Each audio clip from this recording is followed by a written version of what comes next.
Good morning! Actually, matagal na tong vlog na to. Last year pa siya. And we are on our way to Manila.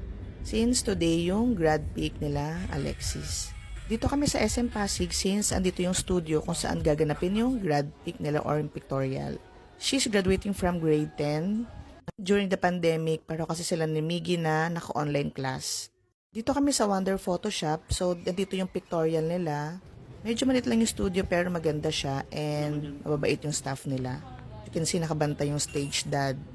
And saglit lang naman to and then after this, uwi na rin kami ng Pampanga. After pictorial, nag-lunch lang kami. Since medyo mahaba yung travel time namin, na traffic din kami. Ito kami sa Classic Savory. Sarap yung food nila dito and marami silang selection. May pang group and then may pang good for two. So in-order namin yung good for two and then nag-extra na lang kami ng soup and rice. And nag-order lang kami ng dalawang good for two. And after namin mag-lunch, yan, babalik na rin kami ng Pampanga. So yun lang ang ganap for today. Fast forward to graduation day. Actually, nasa Manila na kami.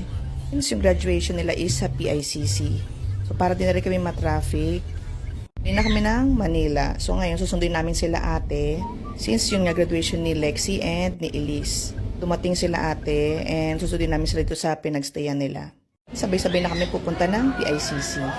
Grabe, sobrang tagal na yung last time na nandito ako nung graduation namin.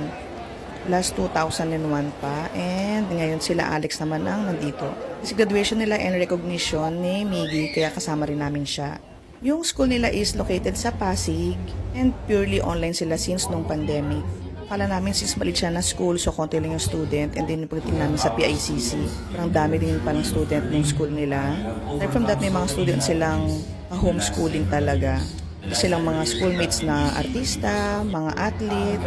Yung school nila is until grade 10. Ayan, may speech din si Mayor Vico Soto. So yan, di ko makita yung video ni Lexi nung nasa stage siya. And then ito naman yung recognition ni Miguel. Medyo mahaba yung ceremony. Siguro nag-start ko ng 1 p.m. and then natapos kami ng 6 p.m. since ang dami nga nila. Sabay yan from nursery until yung high school nila. Finally yan, tapos na yung graduation. Ayan si Lexi and si Elise. So yan, nag-pictorial muna kami before going home. After nung graduation nila is kakain lang kami sa labas since meron din silang celebration sa bahay. Balik namin ng Pampanga. Doon nga sila hahandaan ni ate. And ito yung graduation celebration nila. Like ko lang dyan ibang photos nila ng graduation and thank you for watching. See you on the next one. Bye!